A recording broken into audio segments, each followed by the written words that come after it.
Vi a mi nuera arrojar una maleta de piel al lago y marcharse sin mirar atrás. Corrí hacia la orilla y, con esfuerzo, saqué del agua esa maleta empapada. Mis manos temblaban tanto que casi la dejo caer. Fue entonces cuando escuché un sonido amortiguado proveniente de su interior. «Por favor, que no sea lo que estoy pensando», murmuré, con los dedos temblorosos tratando de abrir el cierre húmedo.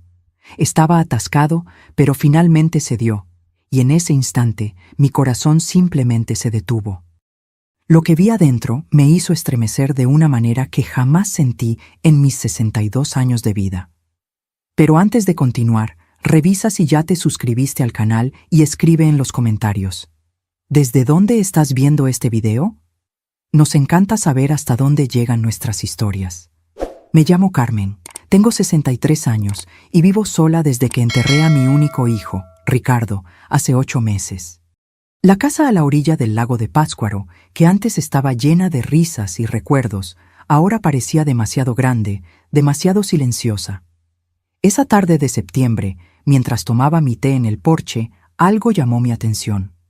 El coche plateado de Silvana, mi nuera, apareció en el camino de tierra levantando polvo. Conducía como una loca, a una velocidad anormal para esa carretera sinuosa. Algo andaba muy mal. Puse mi taza en el barandal del porche y entrecerré los ojos para ver mejor.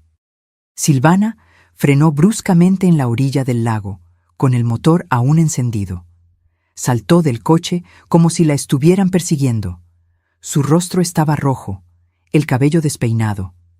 Abrió la cajuela con tanta fuerza que pensé que arrancaría la puerta.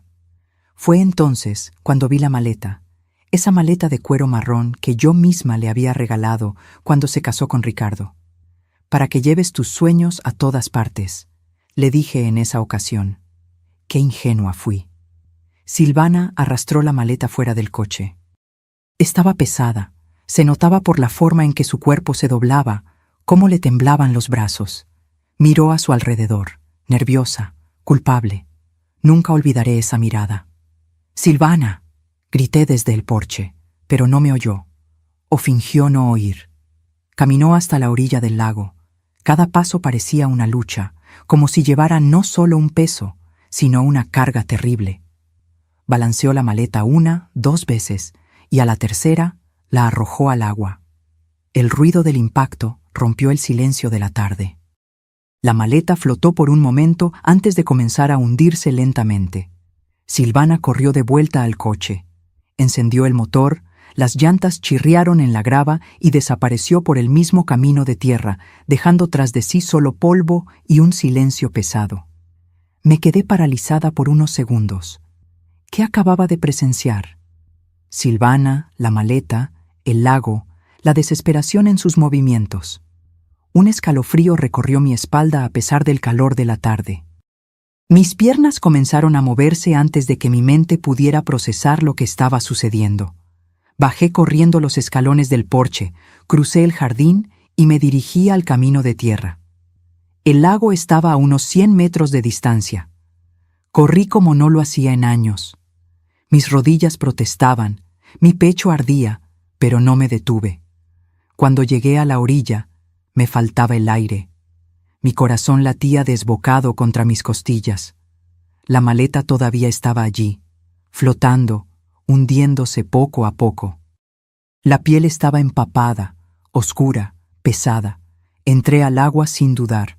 El lago estaba frío, mucho más frío de lo que esperaba. Llegó hasta mis rodillas, luego hasta mi cintura. El lodo del fondo succionaba mis pies.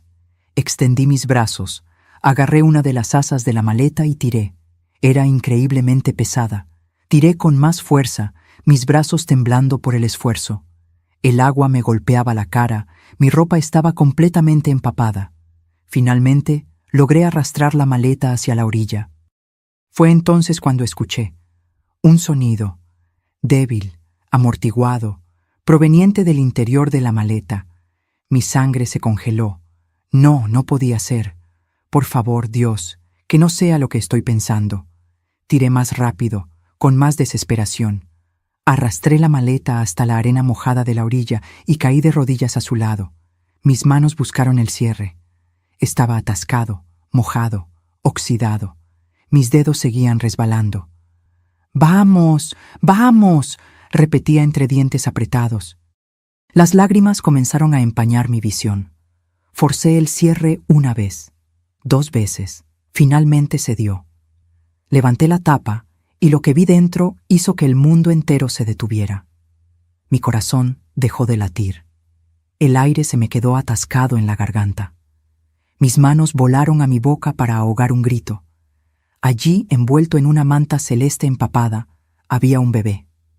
Un recién nacido, tan pequeño, tan frágil, tan inmóvil.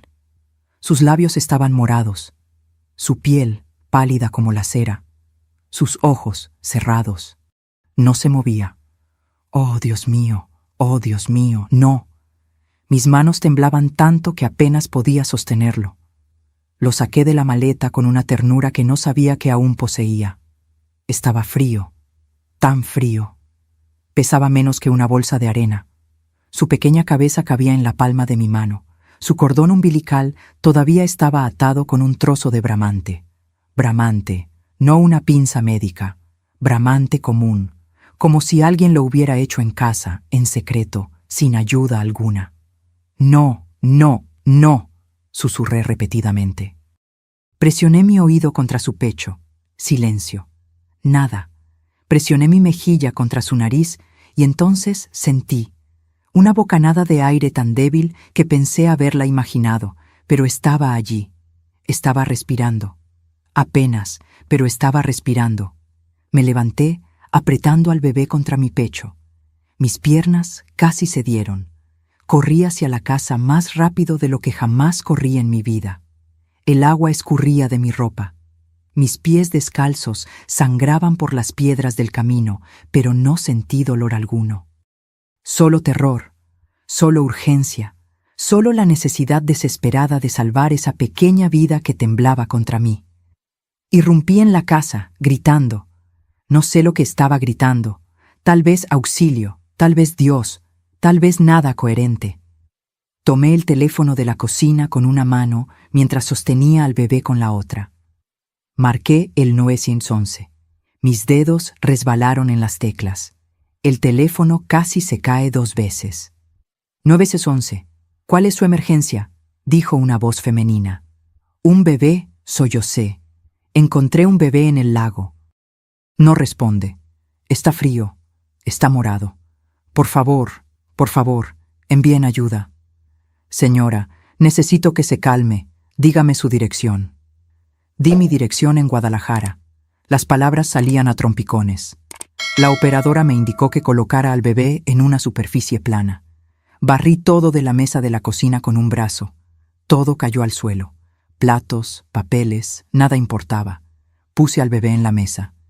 Tan pequeño, tan frágil, tan inmóvil. ¿Está respirando?, le pregunté a la operadora. Mi voz era un chillido agudo que no reconocía.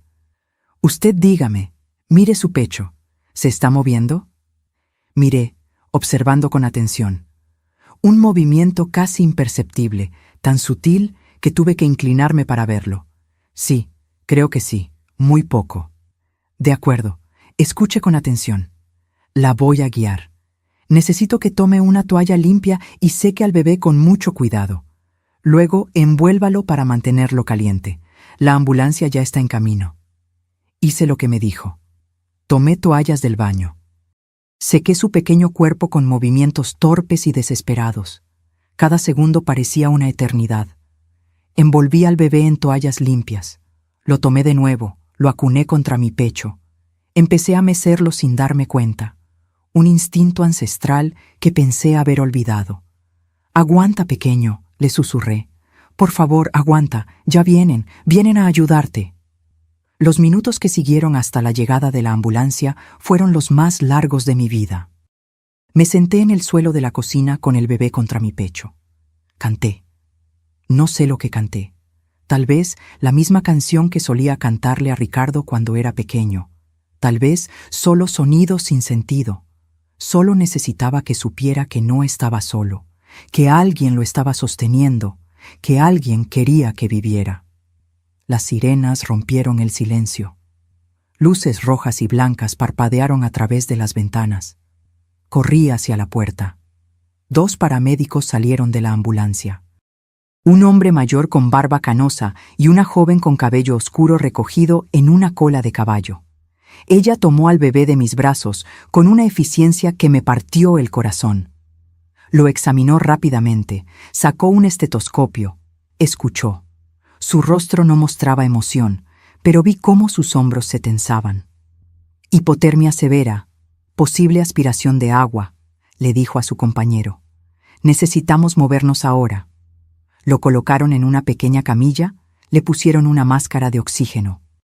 Sus manos trabajaban rápido, conectando cables, monitores, cosas que yo no entendía. El hombre me miró. «Usted viene con nosotros». No era una pregunta. Entré a la ambulancia, me senté en el pequeño asiento lateral. No podía dejar de mirar al bebé, tan pequeño entre todo ese equipo. La ambulancia partió. Las sirenas aullaban. El mundo pasaba desenfocado por las ventanas. «¿Cómo lo encontró?», preguntó la paramédica mientras seguía trabajando. «En una maleta, en el lago. Vi a alguien tirarla». Ella me miró. Luego miró a su compañero. Vi algo en sus ojos. Preocupación, tal vez sospecha, tal vez lástima. ¿Vio quién era? Abrí la boca. La cerré. Silvana, mi nuera, la viuda de Ricardo, la mujer que lloró en su funeral como si su mundo se hubiera acabado. La misma mujer que acababa de intentar ahogar a un bebé. ¿Cómo podía decir eso? ¿Cómo podía siquiera creerlo yo misma? Sí, dije finalmente. Vi quién era. Llegamos al Hospital General en Ciudad de México en menos de 15 minutos. Las puertas de urgencias se abrieron. Una docena de personas con batas blancas y verdes rodearon la camilla. Gritaban números, términos médicos, órdenes. Se llevaron al bebé por un conjunto de puertas dobles. Intenté seguirlos, pero una enfermera me detuvo. «Señora, tiene que quedarse aquí. Los doctores están trabajando. Necesitamos algo de información». Me llevó a una sala de espera. Paredes color crema, sillas de plástico, el olor a desinfectante. Me senté. Estaba temblando de pies a cabeza. No sabía si era por el frío de mi ropa mojada o por el shock, probablemente ambos. La enfermera se sentó frente a mí. Era mayor que la paramédica, tal vez de mi edad. Tenía arrugas bondadosas alrededor de los ojos. Su gafete decía «Enfermera Sofía». «Voy a necesitar que me cuente todo lo que pasó», dijo con voz suave. Y conté cada detalle. Desde el momento en que vi el coche de Silvana hasta que abrí la maleta. Sofía tomaba notas en una tableta. Asentía. No interrumpió. Cuando terminé, suspiró profundamente. «La policía querrá hablar con usted», dijo. «Esto es intento de homicidio, tal vez peor. Intento de homicidio». Las palabras flotaron en el aire como pájaros negros. Mi nuera, la esposa de mi hijo, una asesina, no podía procesarlo, no podía entender. Sofía puso su mano sobre la mía. «Usted hizo lo correcto, salvó una vida hoy». Pero no era así como me sentía. Se sentía como si hubiera descubierto algo terrible. Algo que no podía empujar de vuelta a la oscuridad, algo que cambiaría todo para siempre. Pasaron 2 horas antes de que un médico viniera a hablar conmigo. Era joven, tal vez 35 años. Tenía ojeras profundas y manos que olían a jabón antibacterial. «El bebé está estable», dijo. «Por ahora. Está en la UCI neonatal. Sufrió hipotermia severa y aspiró agua. Sus pulmones están comprometidos. Las próximas 48 horas son críticas». «¿Va a vivir?», pregunté. Mi voz sonaba rota. «No lo sé», dijo con brutal honestidad. «Vamos a hacer todo lo que podamos». La policía llegó media hora después. 2 oficiales, una mujer de unos 40 años con el cabello recogido en un moño apretado y un hombre más joven que tomaba notas. La mujer se presentó como detective Laura Juárez. Tenía ojos oscuros que parecían ver a través de las mentiras. Me hicieron las mismas preguntas una y otra vez, desde diferentes ángulos. Describí el coche, la hora exacta, los movimientos de Silvana, la maleta, todo. Laura me miraba con una intensidad que me hacía sentir culpable, a pesar de no haber hecho nada malo. ¿Y estás segura de que era su nuera? ¿Completamente segura? Completamente. ¿Por qué haría algo así? No lo sé. ¿Dónde está ella ahora? No lo sé. ¿Cuándo fue la última vez que habló con ella antes de hoy? Hace 3 semanas, en el aniversario de la muerte de mi hijo. Laura escribió algo. Intercambió una mirada con su compañero. Vamos a necesitar que venga a la delegación mañana para hacer una declaración formal, y no puede contactar a Silvana bajo ninguna circunstancia. ¿Entendió? Asentí. ¿Qué le iba a decir de todos modos? ¿Por qué intentaste matar a un bebé? ¿Por qué lo tiraste al lago como basura? ¿Por qué? ¿Por qué? ¿Por qué? Los oficiales se fueron. Sofía regresó con una manta y una taza de té caliente. Debería ir a casa, descansar un poco, cambiarse de ropa. Pero no podía irme. No podía dejar a ese bebé solo en el hospital. Ese bebé que había sostenido contra mi pecho, que había exhalado su último aliento de esperanza en mis brazos. Me quedé en la sala de espera. Sofía me trajo ropa seca del almacén del hospital, pantalones de enfermera y una camiseta que me quedaba grande. Me cambié en el baño. Me miré en el espejo. Parecía haber envejecido 10 años en una tarde. No dormí esa noche. Me senté en esa silla de plástico mirando el reloj. A cada hora me levantaba y preguntaba por el bebé. Las enfermeras me daban la misma respuesta: estable, crítico, luchando. A las 3 de la mañana apareció el padre Tomás, el sacerdote de mi iglesia. Alguien debió haberlo llamado. Se sentó a mi lado en silencio. No dijo nada durante mucho tiempo. Simplemente estuvo allí.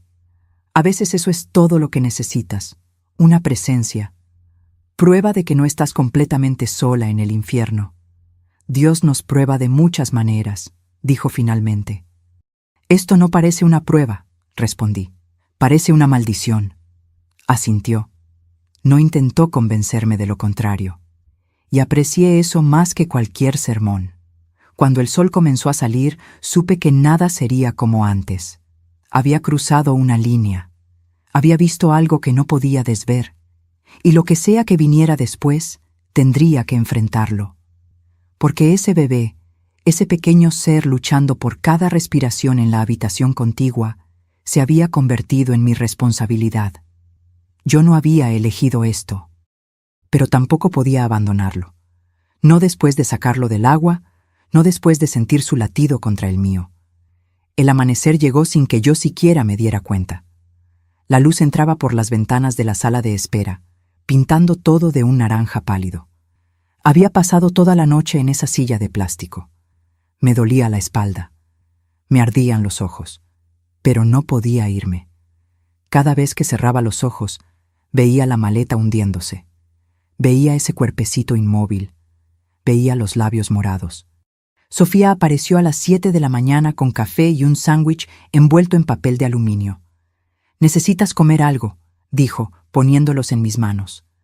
No tenía hambre, pero comí de todos modos porque ella se quedó allí parada, esperando. El café estaba demasiado caliente y me quemó la lengua. El sándwich sabía a cartón, pero tragué. Masticaba. Fingía ser una persona normal haciendo cosas normales en una mañana normal. «El bebé sigue estable», dijo Sofía sentándose a mi lado. «Su temperatura corporal está subiendo. Sus pulmones están respondiendo al tratamiento. Es una buena señal. ¿Puedo verlo?» Ella negó con la cabeza. «Aún no. Solo familia inmediata. Y ni siquiera sabemos quién es la familia». Familia. La palabra me golpeó como una piedra. Ese bebé debía tener una familia, una madre, Silvana, pero ella había intentado matarlo. Entonces, ¿quién era el padre? ¿Dónde estaba?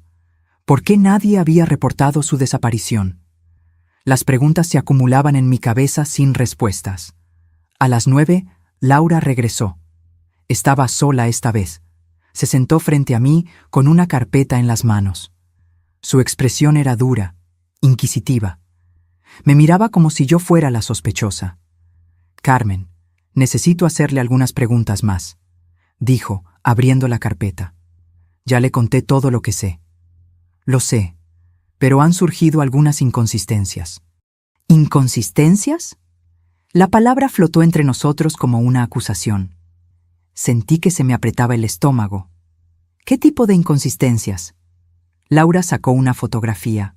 La puso en la pequeña mesa entre nosotras. Era el coche de Silvana, pero estaba en un estacionamiento, no a la orilla del lago. Esta foto fue tomada por una cámara de seguridad en un supermercado a 30 minutos de aquí ayer a las 5:20 de la tarde. 5:20 de la tarde, 10 minutos después de que yo la hubiera visto en el lago. Imposible. Miré la foto más de cerca. Era su coche, matrícula y todo. Pero no puede ser. Tiene que haber un error, dije. Yo la vi. Yo estuve allí. Yo la vi tirar la maleta. Estaba segura, dije, pero mi voz sonaba menos convincente ahora. Laura se inclinó hacia adelante. Carmen, necesito que sea honesta conmigo. ¿Cómo es su relación con Silvana? ¿Se llevan bien? Y ahí estaba. La verdadera pregunta, la que había estado esperando desde que apareció la policía. Porque no nos llevábamos bien. Nunca nos llevamos bien. Desde el día en que Ricardo me la presentó, supe que había algo malo en ella. Era demasiado perfecta, demasiado calculadora, demasiado interesada en el dinero que Ricardo ganaba como ingeniero. No somos cercanas, admití. ¿Usted la culpa por la muerte de su hijo? ¿Qué? Mi voz era demasiado alta, demasiado a la defensiva. Es una pregunta simple. ¿Usted culpa a Silvana por la muerte de Ricardo? El accidente, así lo llamaban todos. Ricardo conducía a casa después de cenar con Silvana. Estaba lloviendo. El coche patinó. Chocó contra un árbol. Ricardo murió en el acto. Silvana salió con rasguños leves. Siempre me pareció extraño. Siempre pareció conveniente, pero nunca tuve pruebas. Solo una madre con el corazón roto buscando a quién culpar. No veo qué tiene que ver eso con el bebé. Tiene todo que ver, dijo Laura cerrando la carpeta. Porque no hemos podido localizar a Silvana. Desapareció. Su casa está vacía. Su teléfono está apagado, y usted es la única persona que afirma haberla visto ayer. Sus palabras cayeron sobre mí como agua helada. Me estaba acusando, no directamente, pero la insinuación estaba allí, clara como el día. Ella pensaba que yo había inventado todo, que había encontrado al bebé de alguna otra manera y estaba culpando a Silvana por venganza. No mentí, dije con los dientes apretados. Vi lo que vi. Entonces tenemos que encontrar a Silvana, y rápido. Porque si ella es la madre de este bebé, él está en grave peligro. Y si no lo es, entonces tenemos un misterio aún mayor entre manos. Laura se levantó. Me entregó una tarjeta con su número. Si recuerda algo más, cualquier detalle, llámeme. Salió, dejándome con más preguntas que respuestas. Me quedé allí con la tarjeta en la mano, preguntándome si estaba perdiendo la cabeza. Había visto a Silvana. Estaba segura de ello. Pero ahora la duda se estaba filtrando como veneno. ¿Y si me equivoqué? ¿Y si era otra persona? ¿Y si mi dolor y resentimiento me hicieron ver lo que quería ver? El padre Tomás regresó al mediodía. Sostenía un rosario en sus manos. ¿Rezamos?, preguntó. No soy muy religiosa. Nunca lo fui. Pero en ese momento necesitaba algo más grande que yo misma. Algo que me dijera que no estaba sola en esto. Asentí. Rezamos juntos en voz baja. Las palabras familiares me calmaron, aunque no entendiera cómo funcionaban. Cuando terminamos, me sentí un poco menos rota. La policía cree que estoy mintiendo, le conté. La verdad siempre sale a la luz, respondió, aunque tome tiempo. Pero no teníamos tiempo. Ese bebé estaba luchando por su vida. Y en algún lugar, Silvana se estaba escondiendo, o huyendo, o planeando su próximo movimiento. A las 3 de la tarde, una doctora diferente vino a verme. Una mujer esta vez, mayor, con lentes gruesos y una expresión seria. Necesitamos su autorización para hacerle algunos exámenes al bebé, dijo. No soy de la familia. Lo sabemos, pero usted es la única persona responsable ahora. El servicio social viene en camino, pero mientras tanto, necesitamos actuar. El bebé necesita análisis de sangre. Necesitamos saber si tiene alguna condición médica, si fue expuesto a drogas, si tiene lesiones que no detectamos. Firmé los papeles. Ni siquiera los leí completamente. Solo quería que hicieran lo que fuera necesario para salvarlo. 2 horas después, apareció la trabajadora social, Marcia. Era joven. Demasiado joven para ese trabajo, pensé. Tal vez 25 años. Pelo corto, traje gris, una sonrisa profesional que no llegaba a sus ojos. «Señora Carmen», dijo, sentándose a mi lado, «necesito hacerle algunas preguntas sobre su situación. Entiendo que usted encontró al bebé». La historia otra vez. Las preguntas otra vez. Pero Marcia era diferente. No me miraba con sospecha. Me miraba con lástima, lo que era peor de alguna manera. «¿Vive sola?», preguntó. «Sí». ¿Tiene un ingreso estable? Tengo la pensión de mi difunto marido y algunos ahorros. ¿Antecedentes penales? No. ¿Problemas de salud mental? ¿Depresión? ¿Ansiedad? Dudé. Después de que Ricardo murió, tomé antidepresivos durante 3 meses. Mi médico dijo que era normal, que el luto a veces necesita ayuda química. Paré cuando empecé a sentirme mejor. Tuve depresión después de la muerte de mi hijo, admití. Pero ya pasó. Marcia escribió algo. No podía ver qué. El bebé va a necesitar un hogar temporal cuando reciba el alta del hospital, dijo. Si recibe el alta, el servicio social buscará familias adoptivas certificadas.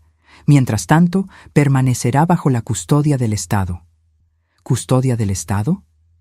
Esas palabras rompieron algo dentro de mí. Ese bebé que había sostenido contra mi pecho, que había respirado su primer aliento de vida en mis brazos, sería entregado a extraños, a un sistema, a personas que lo verían solo como un archivo más, solo un número más. ¿Y si yo quisiera?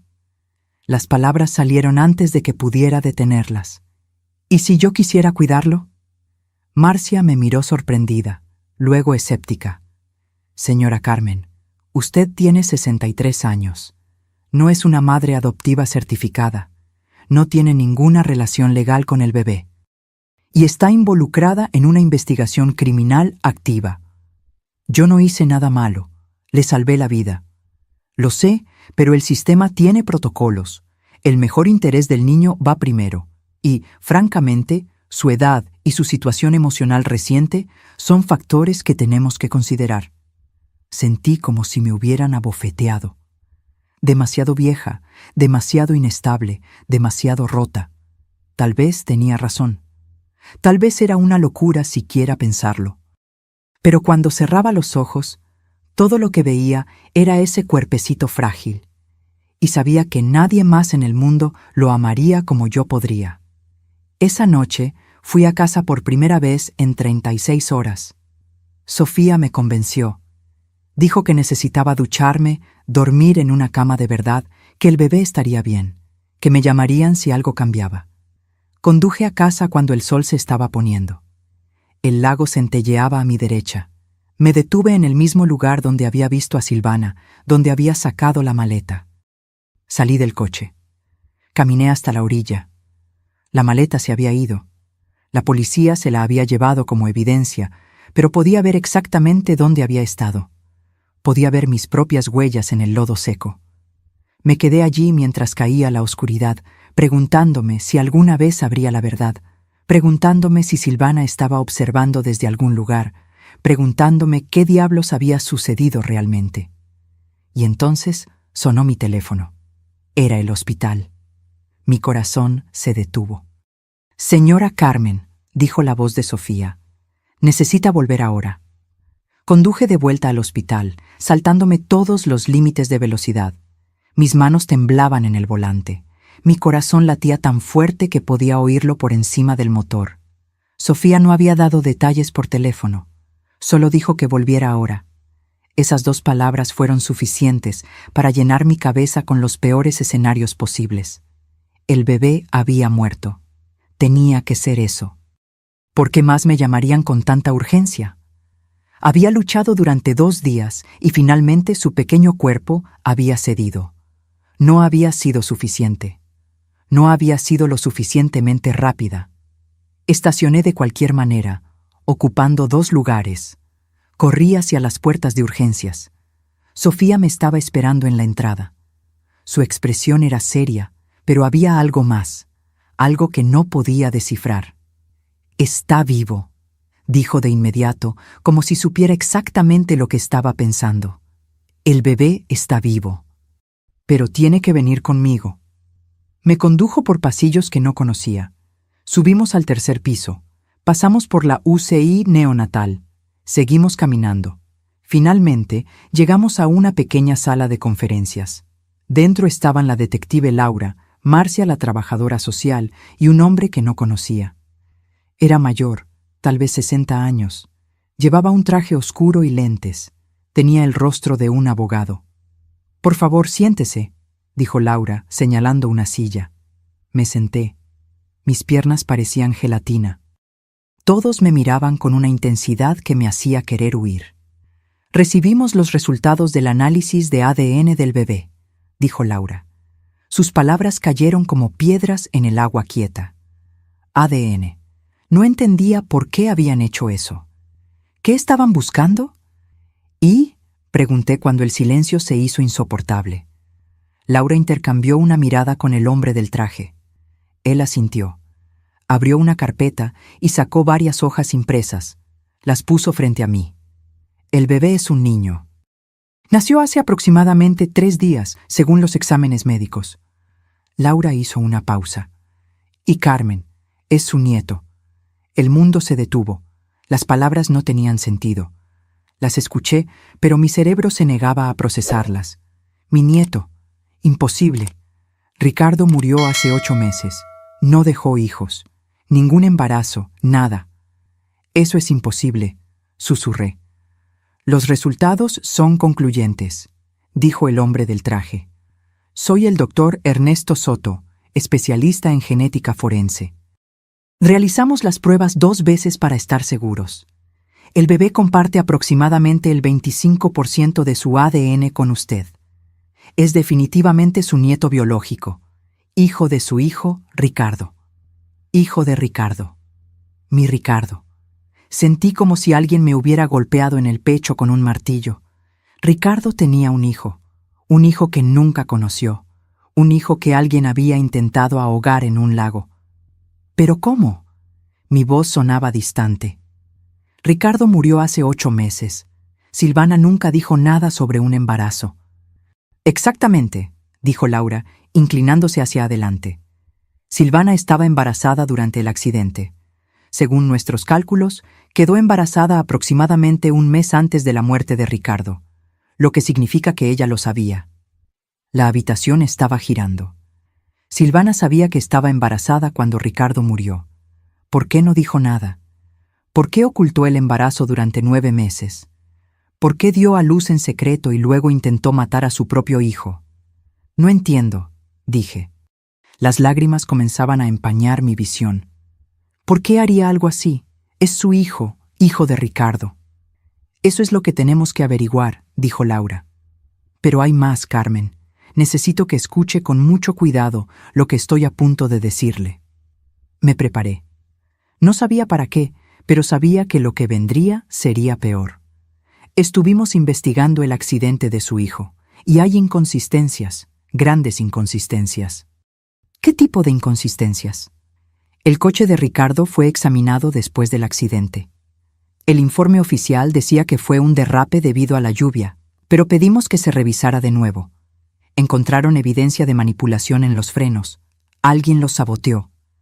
La palabra cayó como una bomba. Sabotaje, asesinato. Mi hijo no había muerto en un accidente, había sido asesinado. Silvana, dije. No era una pregunta. Es nuestra principal sospechosa, admitió Laura. Pero necesitamos pruebas, y necesitamos encontrarla. Ha desaparecido por completo, no ha usado su teléfono, no ha tocado sus cuentas bancarias. Es como si se hubiera desvanecido en el aire. Me levanté de la silla. Necesitaba moverme, necesitaba aire. Caminé hasta la ventana. Afuera, la ciudad centelleaba con millones de luces. Vida normal, gente normal, mientras yo estaba atrapada en esta pesadilla. Mi hijo, susurré contra el cristal. Mi bebé, ella lo mató. Nadie respondió. No había nada que decir. Sentí una mano en mi hombro. Era Marcia. Hay una cosa más que necesitas saber, dijo suavemente. Sobre el bebé, sobre su futuro. Me di la vuelta. Sus ojos eran amables, pero tristes.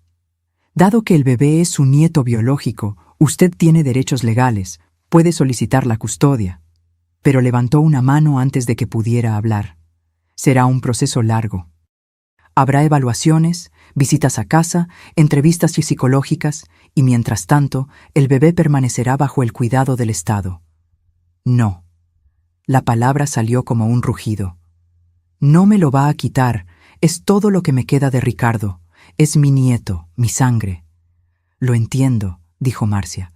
Créame, lo entiendo, pero el sistema tiene protocolos, y después de todo lo que pasó, tenemos que asegurarnos de que el bebé esté seguro. Estará más seguro conmigo que con cualquier extraño. Tal vez, pero esa decisión no me corresponde a mí.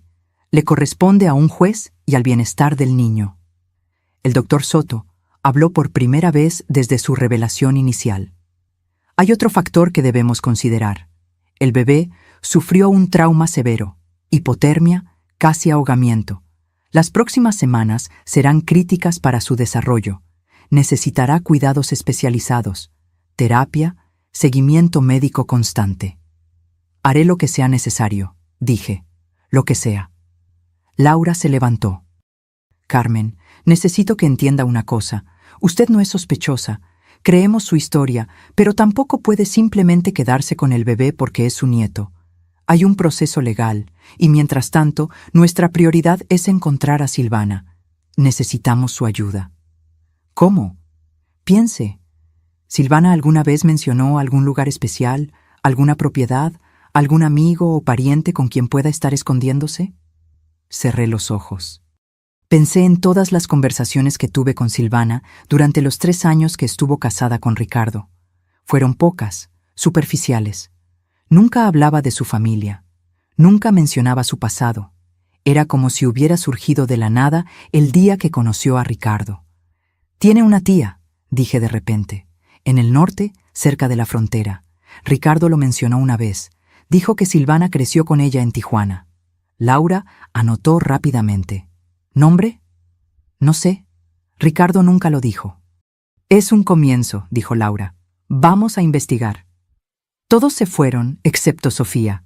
Se quedó conmigo en esa fría y vacía sala de conferencias. ¿Quiere ver a su nieto?, preguntó. Asentí, incapaz de hablar. Me llevó a través de puertas de seguridad hasta la UCI neonatal. Me hizo lavarme las manos, ponerme una bata estéril. Luego me condujo hasta una incubadora en la esquina. Y allí estaba él, mi nieto, hijo de Ricardo. Tan pequeño, tan frágil, conectado a tubos y cables, pero vivo, respirando, luchando. Tenía el cabello oscuro de Ricardo, la nariz de Ricardo, los dedos largos de Ricardo. ¿Puedo tocarlo?, susurré. Sí, solo sea amable. Extendí mi mano a través de la abertura en la incubadora. Toqué su pequeña mano. Era tan suave, tan caliente. Sus pequeños dedos se cerraron alrededor de mi índice, un reflejo, pero se sintió como una promesa. Hola, pequeñín, susurré. Soy tu abuela y prometo que te voy a proteger. Nadie volverá a hacerte daño. Lo juro por la memoria de tu padre. Sofía puso la mano en mi hombro. Necesita un nombre, dijo suavemente. Para los registros del hospital, hasta que encontremos a la madre o hasta que un juez decida un nombre. Ricardo había deseado nombrar a su primer hijo Mateo, como mi padre. Me lo dijo una vez durante una cena de Navidad. Si tengo un hijo, lo llamaré Mateo. Mateo, dije. Su nombre es Mateo. Me quedé allí toda la noche, sentada al lado de la incubadora, sosteniendo su mano, cantándole las canciones que solía cantarle a Ricardo, prometiéndole un futuro que no sabía si podría darle, pero prometiéndolo de todos modos, porque ahora sabía la verdad. Este bebé no era un extraño que había encontrado por casualidad. Era mi sangre, mi familia, todo lo que quedaba de mi hijo asesinado.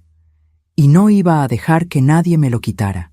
Ni el sistema, ni Silvana, nadie. Los días siguientes fueron un infierno burocrático.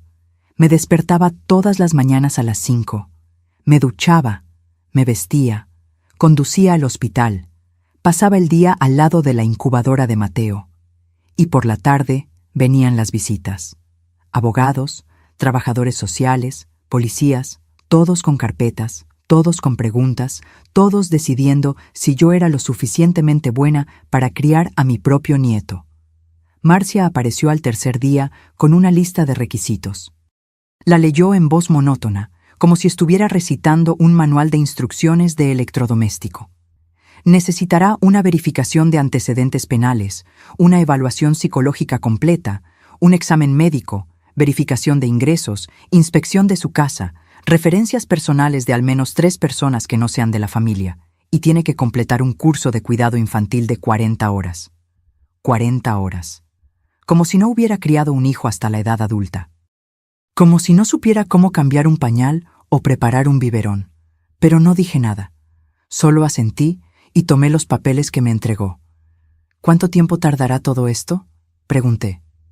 Si tiene suerte, 6 semanas. Si no, 3 meses. 3 meses. Mateo estaría en hogares de acogida durante 3 meses mientras yo saltaba obstáculos burocráticos para demostrar que merecía criarlo.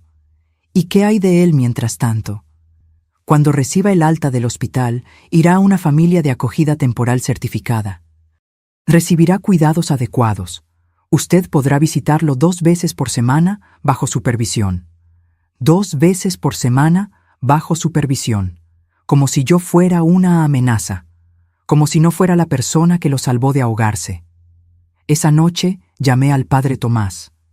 Necesitaba referencias. Necesitaba personas que dijeran que no estaba loca, que era capaz, que podía hacer esto. Vino a mi casa al día siguiente. Se sentó en mi cocina bebiendo el mismo té que solía hacerle a Ricardo cuando era niño. Claro que voy a ayudarla, dijo. Es una de las mujeres más fuertes que conozco. Este niño tiene suerte de tenerla. Pero no me sentía fuerte.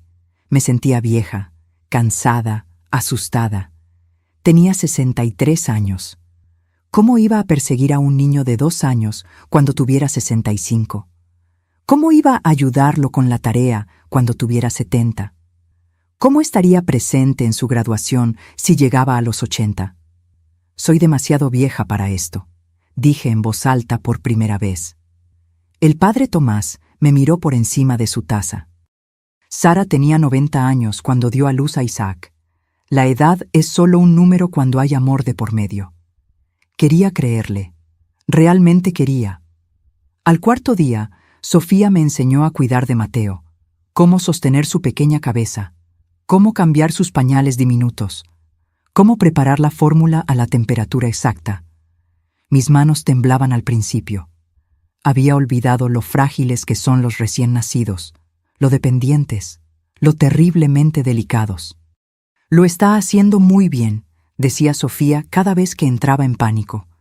Pero no se sentía genial, se sentía como caminar sobre hielo fino, un movimiento en falso y todo se vendría abajo. Al 5.º día, Laura regresó con noticias. Encontramos a la tía de Silvana, dijo. Vive en un pequeño pueblo a 100 kilómetros de la frontera, cerca de Tijuana. Fuimos a interrogarla y dice que no ve a Silvana desde hace 2 años.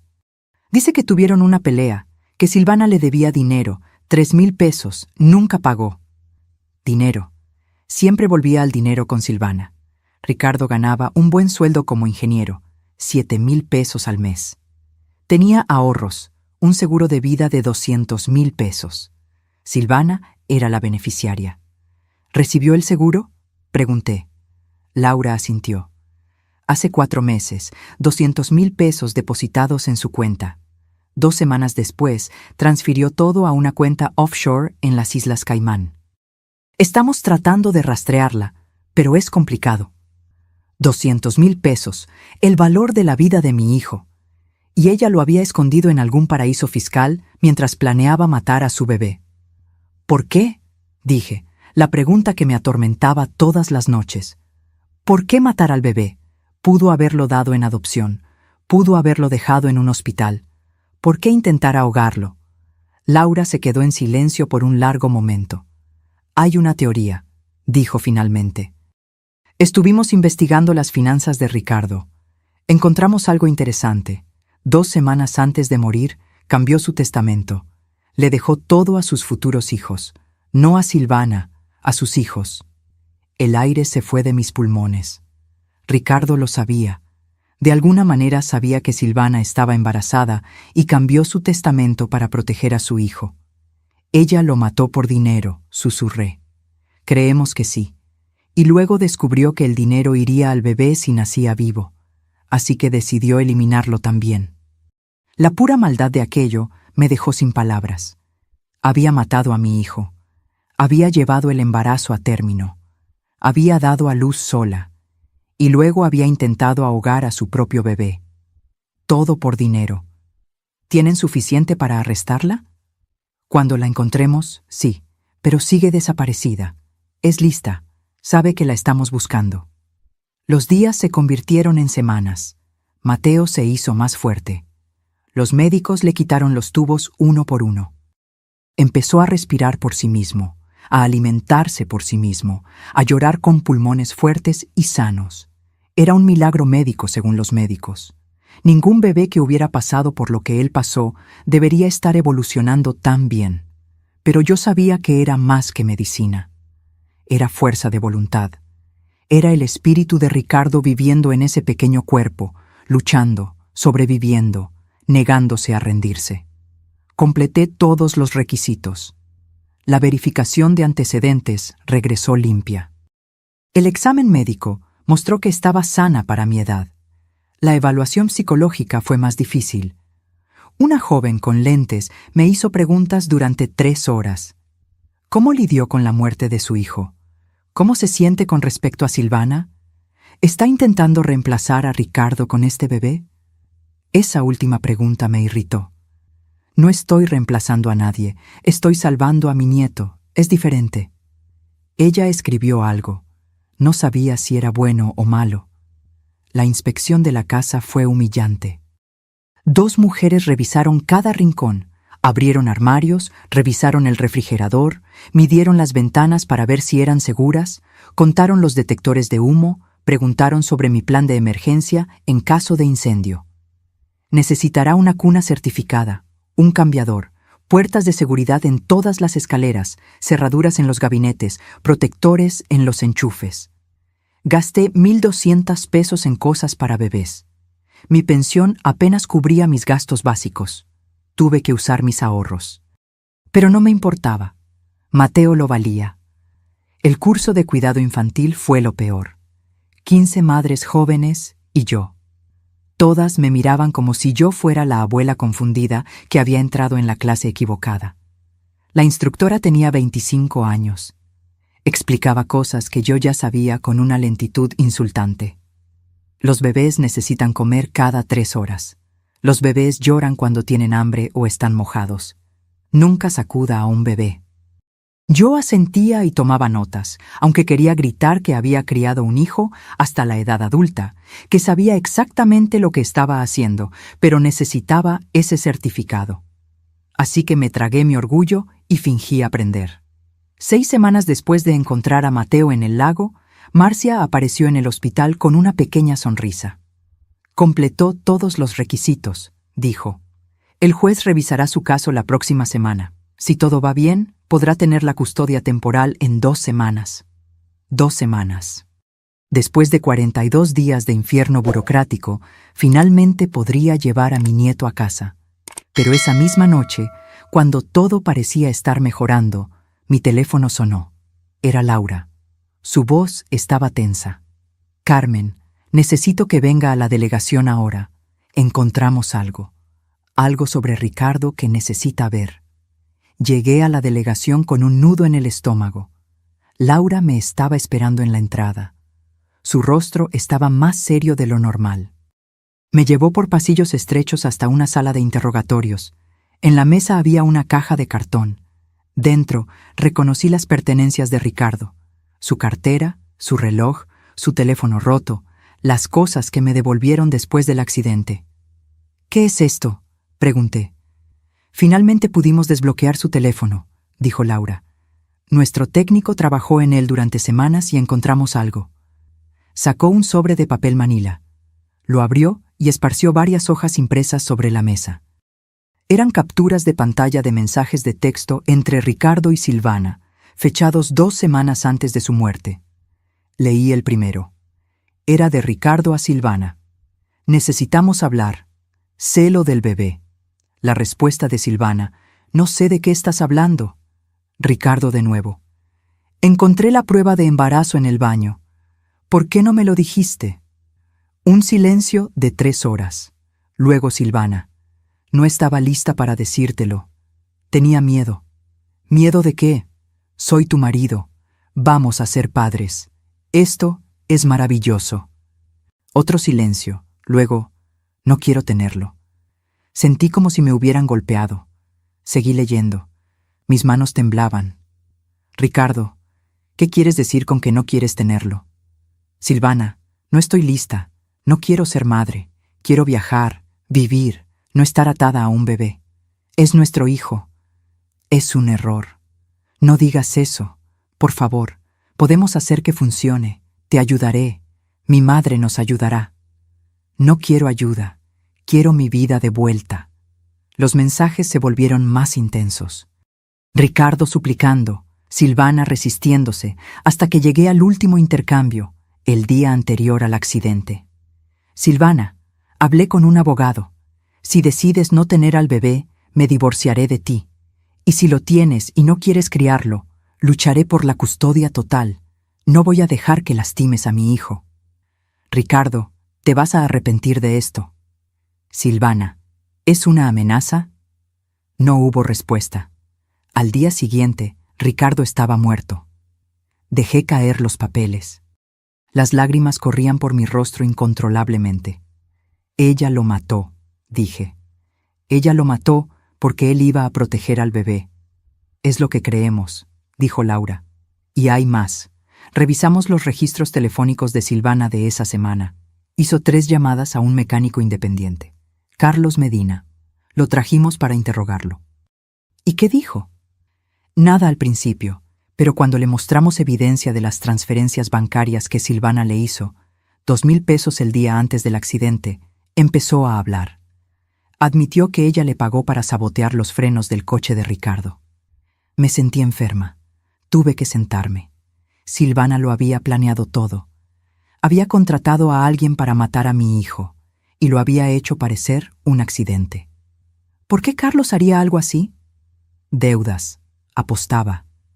Le debía 15,000 pesos a gente peligrosa. Silvana le ofreció 2,000 de inmediato y 3,000 más tarde. Aceptó. Está arrestado ahora como cómplice de asesinato. ¿Y Silvana? Tenemos una orden de arresto para ella por homicidio en primer grado y intento de homicidio, pero aún no la encontramos. Es como un fantasma. Me senté en esa fría habitación procesando todo. Mi hijo había muerto tratando de proteger a su bebé, y ese bebé estaba ahora en el hospital luchando por su vida porque su propia madre había intentado matarlo también. La crueldad de todo esto era insoportable. «¿Qué pasa ahora?», pregunté. «Seguimos buscando. Tenemos su foto en todos los aeropuertos, en todas las fronteras, alertas en hospitales en caso de que intente cambiar su apariencia. Alguien la reconocerá eventualmente. Nadie desaparece para siempre».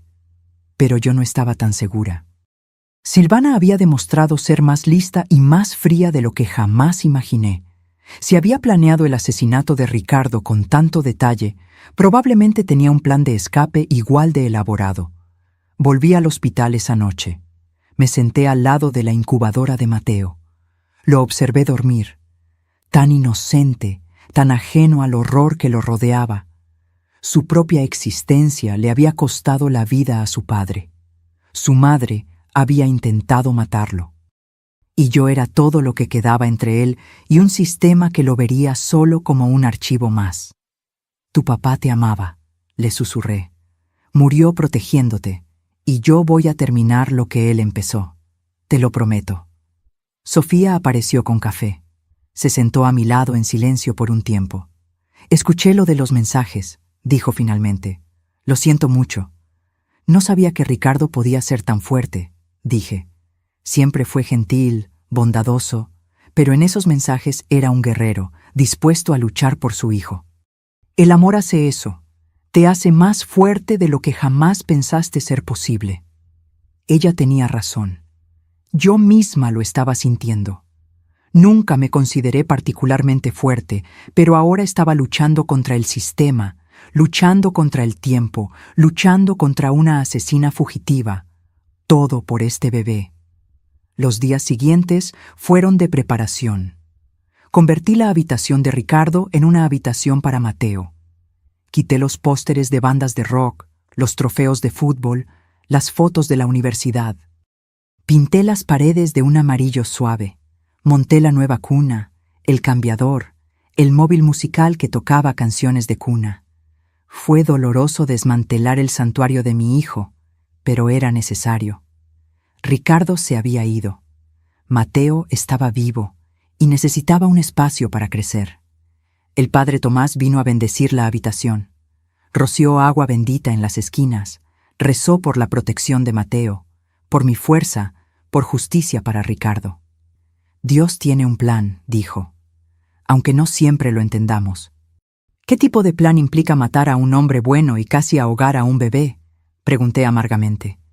El tipo de plan que convierte el mal en redención. Silvana quería destruir a esta familia. Pero mire, Ricardo dejó un legado. Usted encontró un nuevo propósito. Este bebé sobrevivió contra todo pronóstico. El mal no ganó. El amor ganó. Quería creerle. Algunos días podía. Otros días, todo lo que veía era oscuridad. La audiencia en el tribunal fue programada para un martes. Usé mi mejor conjunto, el mismo que usé en el funeral de Ricardo. Marcia me acompañó. Entramos en una pequeña sala de audiencias. La jueza era una mujer de unos 50 años, cabello gris recogido, una expresión severa, pero no sin bondad. Revisó todos mis documentos, los certificados, las referencias, las evaluaciones, el informe de inspección de la casa. Leyó cada página con minuciosa atención. Finalmente, levantó la vista. Señora Carmen, dijo, he revisado su caso cuidadosamente. Es altamente inusual. Una mujer de 63 años solicitando la custodia de un recién nacido. Pero también es inusual que una abuela salve a su nieto de ahogarse. Mi corazón latía tan fuerte que estaba segura de que todos podían oírlo. Hablé con el hospital, con las trabajadoras sociales, con sus referencias, y todos dicen lo mismo. Que usted es dedicada, amorosa, capaz, que ese bebé tuvo suerte de que usted estuviera allí ese día. Sentí que se me formaban lágrimas, pero las contuve. También leí sobre el caso criminal sobre la sospecha de que la madre del bebé asesinó al padre y luego intentó matar al bebé. Es horrible, impensable. Este niño necesita estabilidad, necesita amor, necesita a alguien que lo proteja. Una pausa, larga, interminable. Por lo tanto, estoy concediendo la custodia temporal a Carmen por un periodo de 6 meses. Durante ese tiempo, habrá visitas mensuales del servicio social, evaluaciones de progreso, y al final de los 6 meses revisaremos si la custodia se vuelve permanente. Felicidades, abuela. El martillo golpeó, y de repente pude respirar de nuevo. Lloré allí mismo en la sala de audiencias. Lloré de alivio, de gratitud, de miedo, de todo. Marcia me abrazó. Lo logró, susurró. Va a poder llevarlo a casa. 3 días después, 6 semanas después de sacarlo del lago, llevé a Mateo a casa. Sofía me ayudó a abrocharlo en la silla de seguridad. Me explicó todo de nuevo: cómo sostenerlo, cómo alimentarlo, cómo notar señales de problemas. Estará bien, dijo, y estoy a solo una llamada si me necesita. Conduje a casa a 20 kilómetros por hora. Cada bache me aterrorizaba. Cada coche que pasaba lentamente por mi casa me ponía nerviosa, pero llegamos sanos y salvos. Entré en la casa con Mateo en mis brazos. Lo llevé a su habitación. Lo puse en la cuna. Se veía tan pequeño en ese espacio, tan vulnerable, pero estaba respirando. Estaba vivo, estaba a salvo, por ahora. Las primeras semanas con Mateo en casa fueron las más difíciles de mi vida. Había olvidado lo agotador que es cuidar de un recién nacido. Las noches sin dormir, el llanto inexplicable, el pánico constante de que estaba haciendo algo mal. A los 30 había criado a Ricardo con energía juvenil. A los 63, cada noche sin dormir me dejaba destrozada. Pero también había momentos de pura magia. Cuando Mateo sostenía mi dedo con su manita, cuando dejaba de llorar al sonido de mi voz, cuando abría esos pequeños ojos oscuros, idénticos a los de Ricardo, y me miraba como si yo fuera su mundo entero. En esos momentos sabía que cada segundo de agotamiento valía la pena. Sofía venía 3 veces por semana. Me enseñó trucos que había olvidado. Cómo hacerlo eructar más fácilmente, cómo envolverlo firmemente para que durmiera mejor, cómo interpretar sus diferentes llantos. Se convirtió en más que una enfermera. Se convirtió en una amiga, una salvadora. Está haciendo un trabajo increíble, me decía siempre. Pero no me sentía increíble. Me sentía aterrorizada. Cada ruido extraño en la noche me hacía sobresaltar. Cada coche que pasaba lentamente por mi casa me ponía nerviosa. Silvana todavía andaba por ahí en algún lugar. Y aunque la policía decía que probablemente había huido del país, no podía quitarme la sensación de que estaba cerca, observando, esperando. Instalé cerraduras nuevas en todas las puertas, cámaras de seguridad en el porche, una alarma conectada directamente a la policía. Gasté otros 800 pesos que no tenía, pero la seguridad de Mateo no tenía precio. Una noche, 3 semanas después de traerlo a casa, encontré algo. Estaba organizando las cosas de Ricardo que había guardado en cajas, su ropa, sus libros, sus papeles. En el fondo de una caja encontré un diario, cuero marrón, desgastado. No sabía que Ricardo llevaba un diario. Lo abrí con manos temblorosas. Las primeras páginas eran de años atrás. Pensamientos sobre su trabajo, sobre sus amigos, nada importante. Pero luego llegué a las entradas del último año, el año en que conoció a Silvana. Conocí a alguien hoy, decía una entrada de hace 4 años.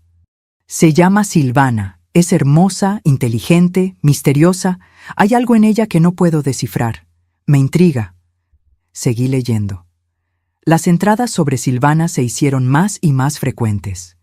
Ricardo estaba enamorado, completamente cautivado. Pero también había dudas.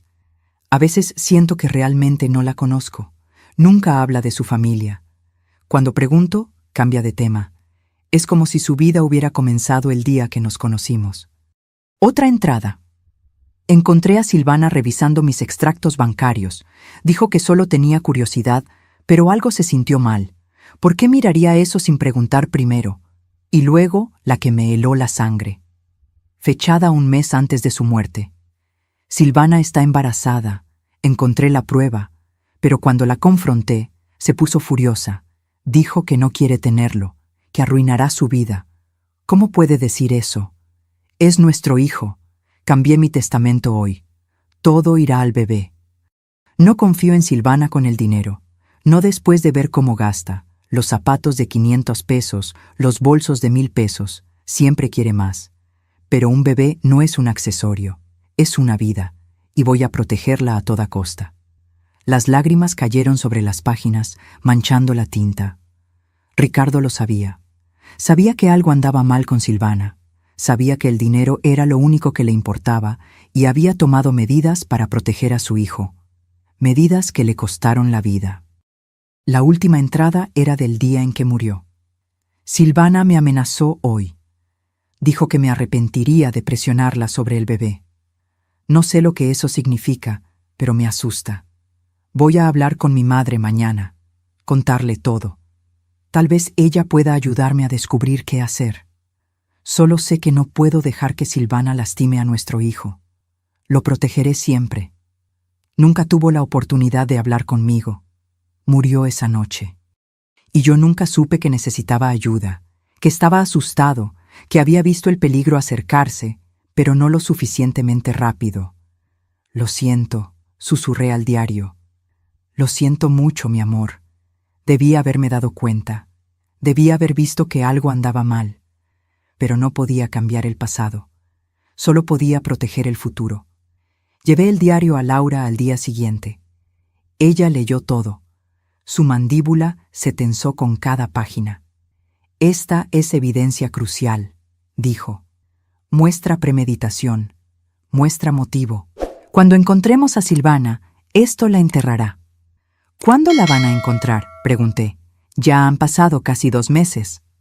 Estamos haciendo todo lo que podemos, pero es inteligente. Probablemente usó documentos falsos para salir del país. Podría estar en cualquier lugar. Pero 3 días después, todo cambió. Estaba alimentando a Mateo cuando sonó mi teléfono.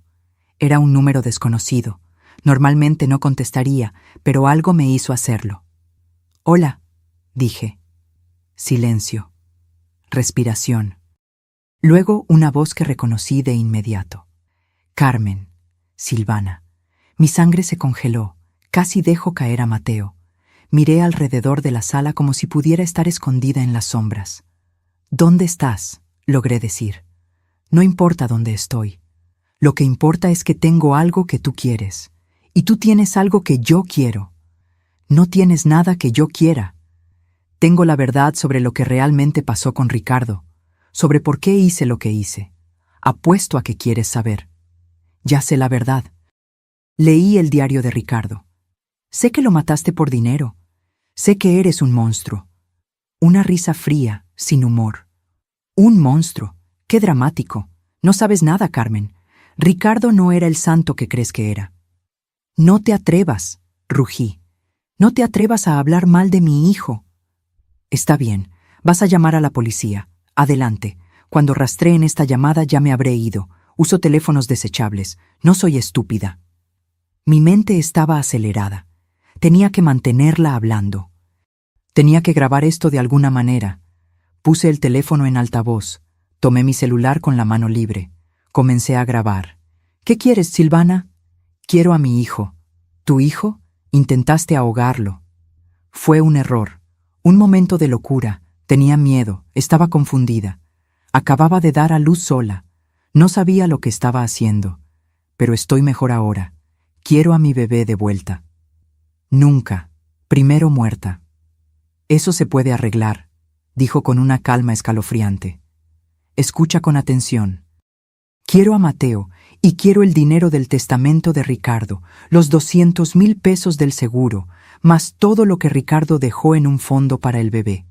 Son otros 300,000 pesos. 500,000 pesos. Todo por lo que Ricardo había trabajado, todo lo que había ahorrado, todo destinado a su hijo. ¿Y si me niego? Entonces vendré a buscarlo. Soy su madre biológica. Legalmente tengo más derechos que tú. Y cuando finalmente me atrapen, diré que robaste a mi bebé, que me amenazaste, que inventaste toda la historia del lago para quedarte con él. Mi palabra contra la tuya, y yo soy mucho más joven, más creíble, más simpática. Me sentí mareada, pero seguí grabando. ¿Cómo sé que no nos matarás a los dos y te llevarás todo de todos modos? No lo sabes, pero es tu única opción. Trae al bebé y el dinero al viejo cobertizo a orillas del lago. ¿Sabes cuál? Donde tú y Ricardo solían pescar. Mañana a medianoche, sola. Si veo a algún policía, desaparezco y nunca me volverás a ver. Y eventualmente encontraré la manera de quitarte a Mateo de todos modos. Silvana, espera. Pero la línea ya estaba muerta. Me quedé allí temblando con Mateo en un brazo y el teléfono en el otro. Tenía la grabación. Tenía evidencia de que Silvana estaba viva, de que me había amenazado. Llamé a Laura de inmediato. Le envié el audio. «Perfecto», dijo. «Es exactamente lo que necesitábamos. Ahora vamos a tender una trampa. Usted va a esa reunión, pero estaremos allí, escondidos, esperando, y cuando ella aparezca, la atraparemos. ¿Y si algo sale mal? ¿Y si me ve con la policía y huye de nuevo? No nos verá, lo prometo. Tendré francotiradores posicionados, equipos en las sombras. No se escapará esta vez. ¿Y Mateo? Mateo se queda con Sofía, en un lugar seguro. No lo va a llevar, solo va a fingir que lo trajo». Asentí, aunque ella no podía verme. Un día más. Solo necesitaba sobrevivir un día más, y luego Silvana finalmente enfrentaría la justicia por Ricardo, por Mateo, por todo el dolor que había causado. No dormí esa noche. Me quedé despierta observando a Mateo dormir, memorizando cada detalle de su rostro por si acaso, por si algo salía mal, por si nunca más lo veía. «Tu papá te amaba», le susurré. «Y yo te amo.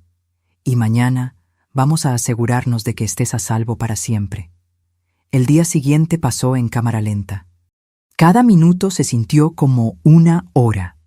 Cada hora una eternidad. A las 9 de la mañana, Sofía vino a buscar a Mateo. Empaqué su bolso como si fuera a estar fuera una semana, aunque esperaba tenerlo de vuelta en unas horas. Pañales, fórmula, ropa extra, su manta favorita. Mis manos temblaban mientras colocaba cada artículo en el bolso. «Estará perfectamente bien conmigo», dijo Sofía, tomando a Mateo en sus brazos. «Tengo su número. La policía tiene mi dirección. Nadie lo va a tocar. Lo prometo». La besé en la frente.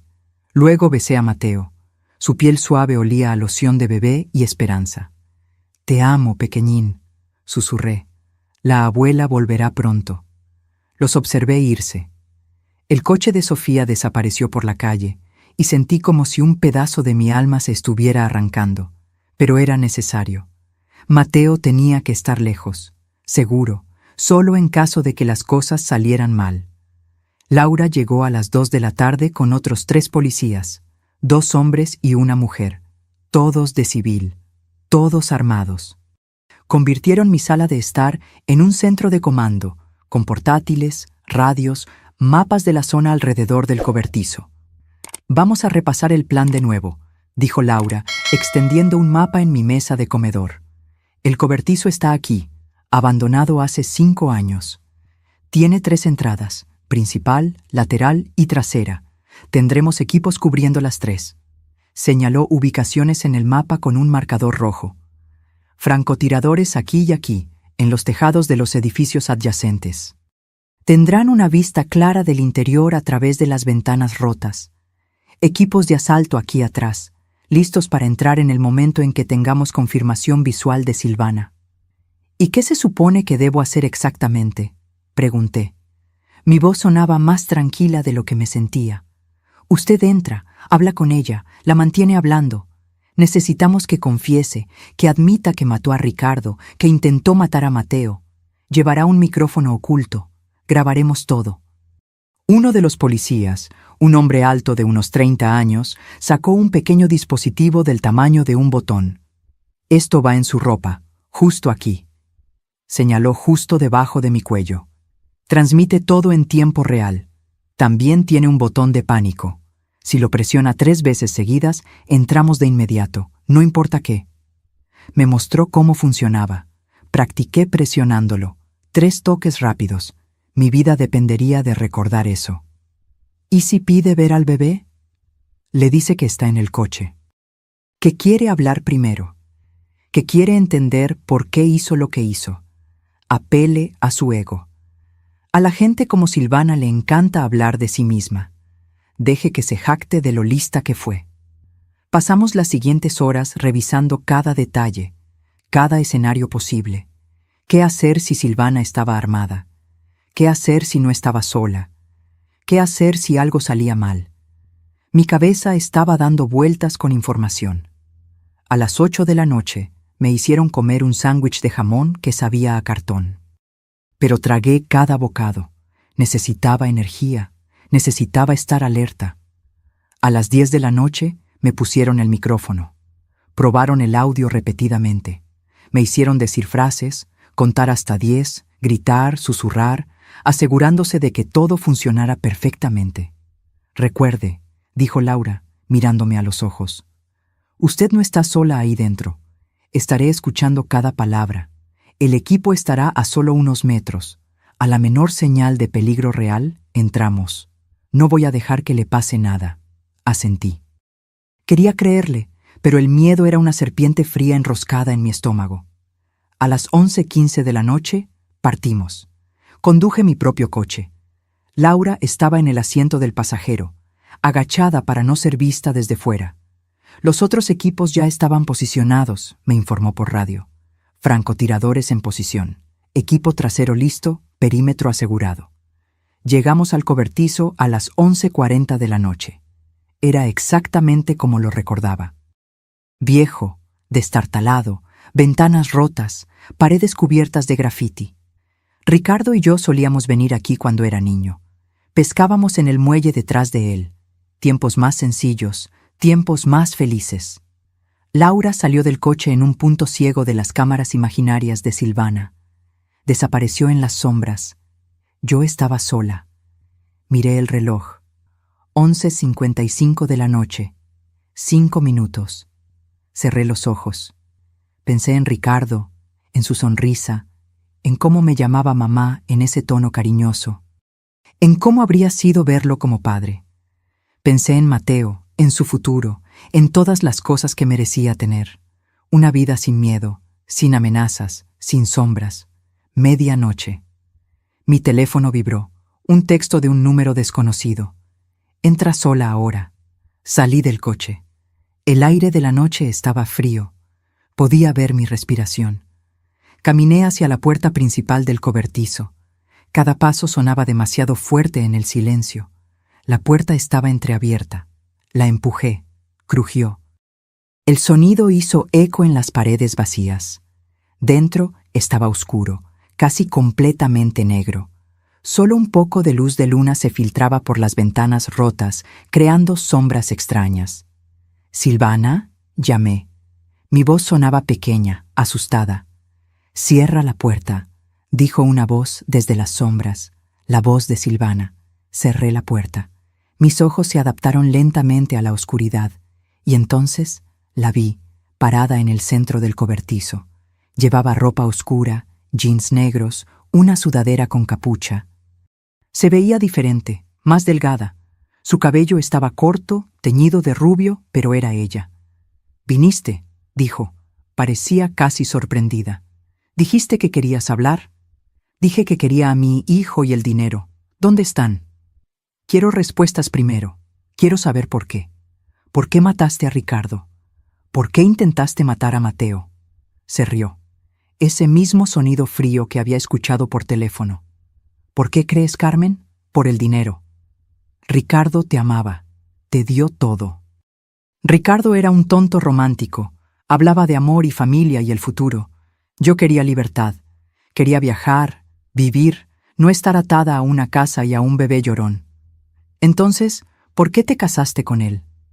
Porque era ingeniero, ganaba bien, tenía ahorros, tenía seguro de vida, fue una inversión, iba a esperar 5 años, divorciarme de él, quedarme con la mitad de todo, pero luego quedé embarazada y eso arruinó mi plan. Sus palabras eran veneno. Cada una me quemaba. «Le dijiste que no querías al bebé». Claro que no quería, pero Ricardo se puso imposible, cambió su testamento, todo para el bebé. Así que tuve que adaptarme. Si Ricardo moría mientras yo estaba embarazada, yo recibiría el seguro, pero el bebé heredaría el resto. Entonces la solución era simple: matar a Ricardo, tener al bebé, matarlo también, quedarme con todo. Estaba confesando, todo. Cada palabra grabada, transmitida. La policía estaba escuchando, pero necesitaba más. «Contrataste a Carlos para sabotear los frenos. 2,000 pesos, una ganga, considerando que gané 200,000 pesos del seguro, la mejor inversión de mi vida. ¿Y el bebé, tu propio hijo? Era un obstáculo, nada más. Di a luz sola en una cabaña que alquilé con dinero en efectivo. Nadie sabía que estaba embarazada. Usé ropa holgada, evité a la gente. Cuando nació, pensé en simplemente abandonarlo en algún lugar. Pero luego recordé el lago donde tú y Ricardo solían ir. Parecía poético terminar todo donde su pequeña tradición familiar comenzó. Me sentí enferma. Sentí rabia. Sentí todo el odio del mundo concentrado en la mujer parada frente a mí. Pero fallaste. Yo lo salvé. Sí, eso fue molesto, pero no importa, porque ahora voy a terminar el trabajo. ¿Dónde está Mateo, Carmen? No te lo voy a entregar. No era una pregunta. Y entonces vi el arma. La sacó de su sudadera, pequeña, negra, apuntando directamente a mi pecho. Última oportunidad. ¿Dónde está mi hijo? Presioné el botón de pánico. 1, 2, 3 veces. Nunca lo vas a tocar, dije. Su dedo se movió hacia el gatillo. Todo pareció moverse en cámara lenta. Vi el destello. Escuché el disparo. Sentí algo golpear mi hombro, caliente, quemando. Caí hacia atrás y entonces el cobertizo explotó en movimiento. Las puertas se abrieron, luces cegadoras, voces gritando. ¡Policía! ¡Suelte el arma! ¡Al suelo! ¡Ahora! Vi a Silvana darse la vuelta. Vi las armas apuntándola. Vi que estaba rodeada, y por un segundo pensé que iba a disparar de nuevo. Pensé que iba a hacer que la mataran, pero bajó el arma lentamente. La dejó caer al suelo. Levantó las manos. 3 policías la tumbaron. La inmovilizaron boca abajo. La esposaron. Estaba gritando. Insultos, amenazas, pero no importaba. Estaba arrestada. Se acabó. Laura corrió hacia mí. Se arrodilló a mi lado. Carmen, quédese conmigo. Estoy bien, logré decir, aunque el dolor en mi hombro era insoportable. La atraparon. Dígame que la atraparon. La atrapamos. Se acabó ahora. Quédese quieta. La ambulancia viene en camino. Cerré los ojos. Era suficiente. Se había acabado. Finalmente se había acabado. Me desperté en el hospital de nuevo, pero esta vez era diferente. Esta vez no sentía desesperación, sino alivio. Paz. Me dolía el hombro donde la bala había atravesado el músculo, pero había fallado el hueso. Suerte, dijo el médico. 2 centímetros a la izquierda y habría sido mi corazón. Sofía estaba sentada a mi lado sosteniendo a Mateo. Cuando abrí los ojos, sonrió. Mira quién despertó, dijo acercándose. Alguien te extrañó mucho. Tomé a Mateo con mi brazo bueno. Lo acuné contra mi pecho. Olía a talco y esperanza. Empezó a hacer pequeños ruidos, esos pequeños sonidos que hacen los bebés cuando están felices. Hola, mi amor, susurré. La abuela está bien. Todo está bien ahora. Laura apareció 1 hora después. Trajo flores y una sonrisa cansada. ¿Cómo se siente? Como alguien a quien le han disparado, dije. Pero viva. ¿Qué pasó con Silvana? Arrestada. Acusada de homicidio en 1er grado por Ricardo, intento de homicidio por Mateo, intento de homicidio por usted, además de una lista de otros crímenes, conspiración, fraude, obstrucción de la justicia. Va a pasar el resto de su vida en prisión, sin posibilidad de libertad condicional. Las palabras eran dulces como la miel. Justicia, finalmente. La grabación funcionó perfectamente, confesó todo. Su abogado intentó alegar coacción, que usted la obligó a decir esas cosas, pero el jurado vio todo el video. La vieron sacar el arma, disparar. No tuvieron piedad. 30 minutos de deliberación, culpable de todos los cargos. En los meses siguientes, me recuperé lentamente. La fisioterapia para mi hombro fue dolorosa, pero necesaria. Sofía siguió viniendo para ayudar con Mateo cuando no podía levantarlo con mi brazo herido. El padre Tomás traía comida. Vecinos que apenas conocía aparecían con platos de comida y palabras amables. Es una heroína, decía la señora de la casa de abajo. Lo que hizo por ese bebé, arriesgar su vida de esa manera. Pero no me sentía una heroína. Solo me sentía como una abuela haciendo lo que cualquier abuela haría, protegiendo a los suyos. 2 meses después de la captura de Silvana, tuve otra audiencia con la jueza. Esta vez fue diferente. Esta vez, la jueza estaba sonriendo mientras revisaba los documentos. «Señora Carmen», dijo, «he revisado todos los informes de los últimos 6 meses, las visitas del servicio social, las evaluaciones médicas de Mateo, los informes de progreso, y debo decir que estoy impresionada». Mi corazón latía rápido. Mateo está prosperando bajo su cuidado. Está alcanzando todos los hitos del desarrollo.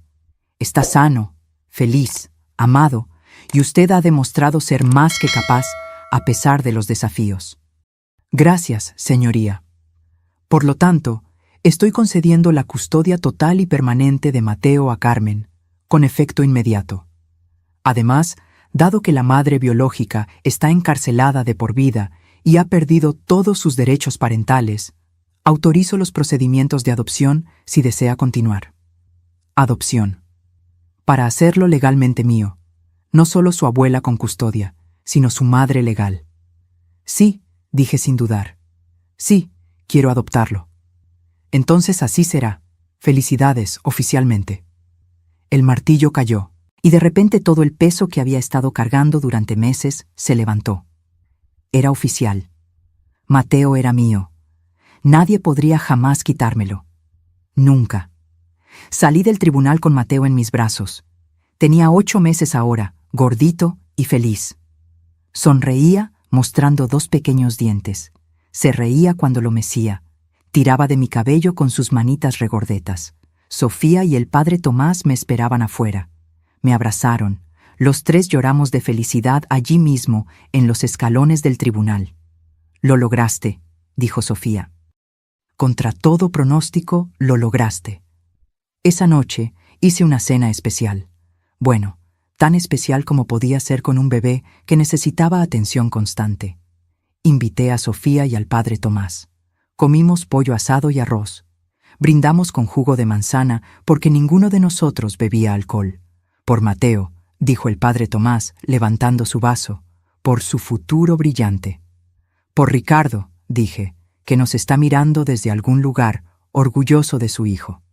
Por el amor, agregó Sofía, que siempre vence al mal. Bebimos, comimos, reímos.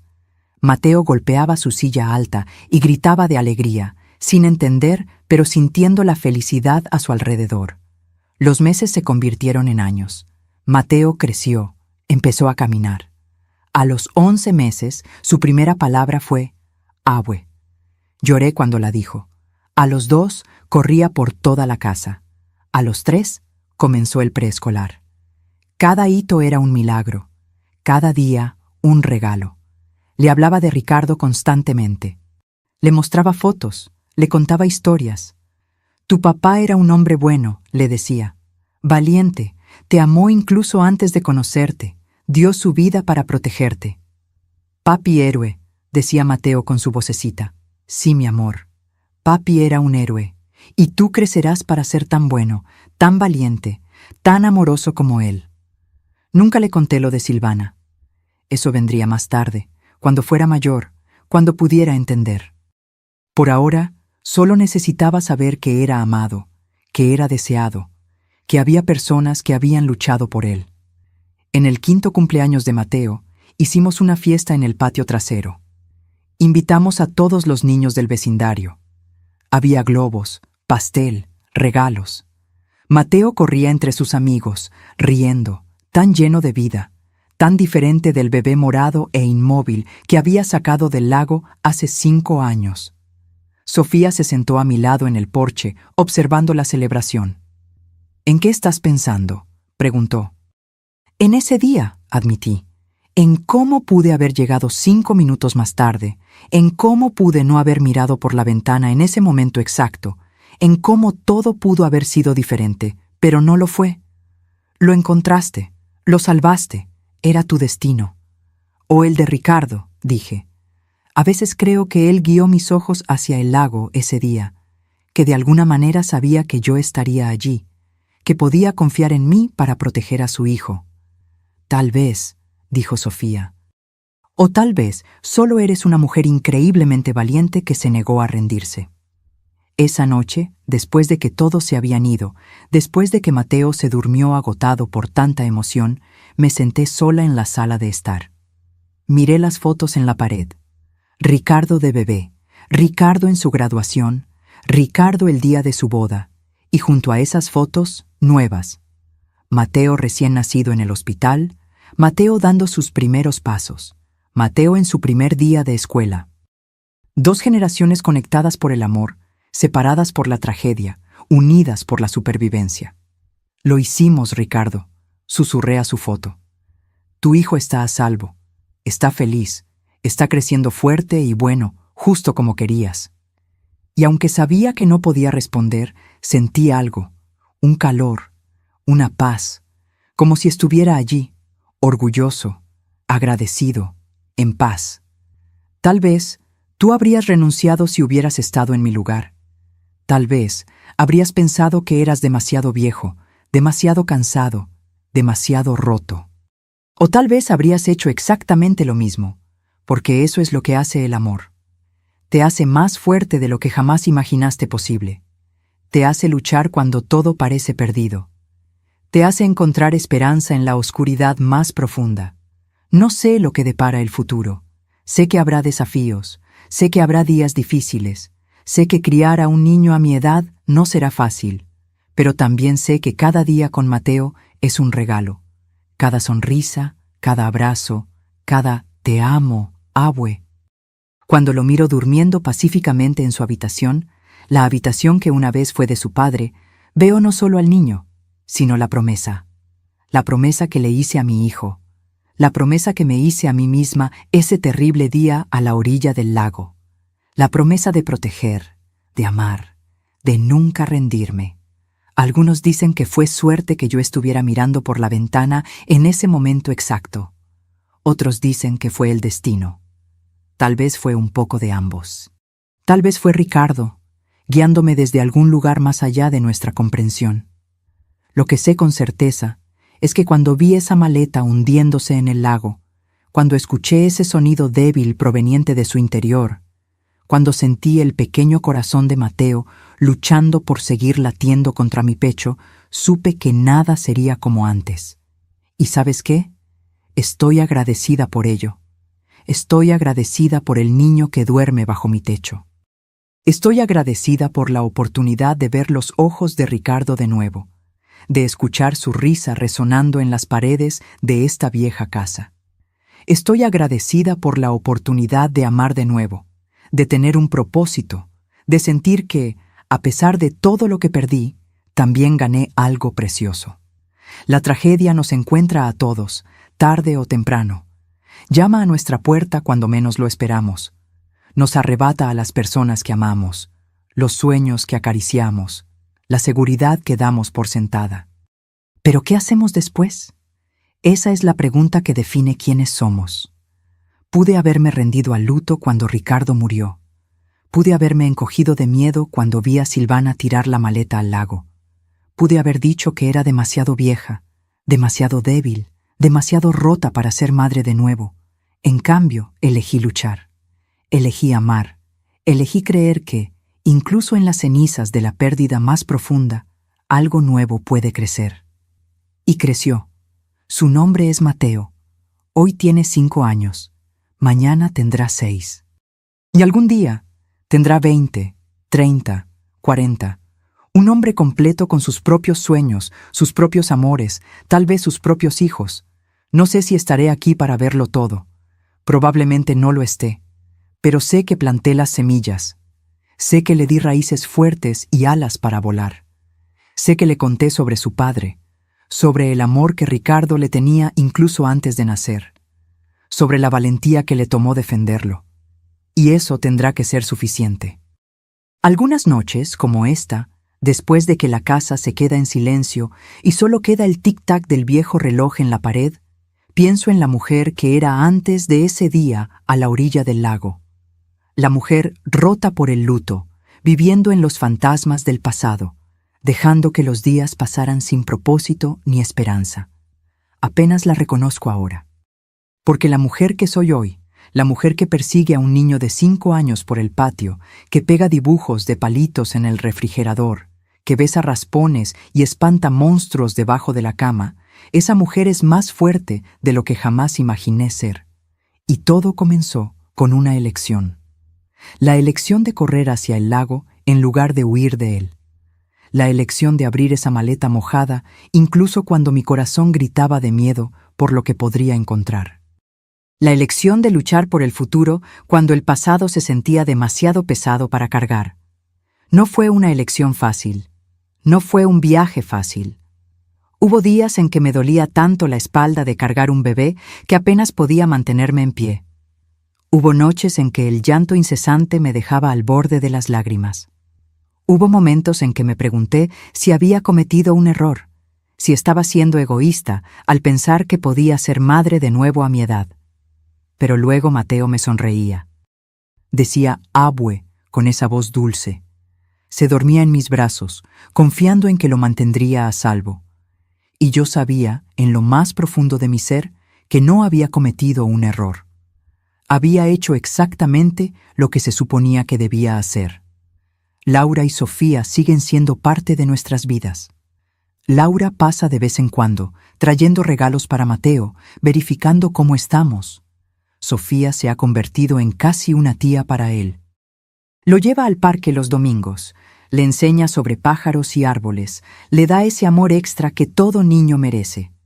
El padre Tomás bendice nuestra casa cada Navidad. Me dice que Mateo es la prueba viviente de que Dios obra de maneras misteriosas, transformando la tragedia en triunfo, el dolor en propósito. ¿Y Silvana? Está cumpliendo su cadena perpetua, sin posibilidad de libertad condicional. Nunca más podrá hacerle daño a Mateo ni a nadie más. A veces me pregunto si piensa en él, si se arrepiente, si alguna chispa de amor maternal existió alguna vez en ese corazón frío. Pero luego recuerdo la mirada en su rostro cuando arrojó la maleta al lago y sé la respuesta. Algunas personas son incapaces de amar. Silvana era una de ellas. Solo le importaba el dinero, la libertad, sus propios deseos. Vio a Mateo como un obstáculo, no como el milagro que es, su pérdida, mi ganancia. Porque todas las mañanas me despierto con el sonido de piececitos corriendo por el pasillo. La puerta de mi habitación se abre y Mateo salta a mi cama, su cabello oscuro despeinado, sus ojos, los ojos de Ricardo, brillando con la promesa de un nuevo día. «Buenos días, abue», grita, arrojando sus bracitos alrededor de mí. Y en ese momento, todo el dolor, toda la lucha, todo el sacrificio vale la pena. En ese momento, sé que lo haría todo de nuevo. Enfrentaría a Silvana, recibiría un disparo, lucharía contra todo el sistema, solo para tener a este niño en mi vida. Cuando la gente escucha nuestra historia, suelen decir que soy increíble, valiente, extraordinaria. Pero no me siento así. Me siento solo como una abuela que hizo lo que cualquier abuela haría, proteger a su nieto a cualquier costo. El verdadero héroe de esta historia es Ricardo, que vio a través del encanto de Silvana, que cambió su testamento para proteger a su hijo por nacer, que estuvo dispuesto a enfrentar una batalla de custodia para mantenerlo a salvo. Ricardo, que pagó el precio máximo por su amor. Y el verdadero milagro es Mateo, que sobrevivió contra todo pronóstico, que luchó por cada respiración en esas primeras horas críticas, que trajo la luz de vuelta a esta casa que una vez estuvo oscura con el luto. En cuanto a mí, solo soy el puente entre padre e hijo, la guardiana de sus recuerdos, la protectora de su futuro. Y es suficiente, es más que suficiente. Ahora, si te gustó esta historia, haz clic en suscribirte y dime en los comentarios qué parte te dejó boquiabierto. Y no olvides unirte como miembro para tener acceso a videos exclusivos que no subo aquí. Te espero allí.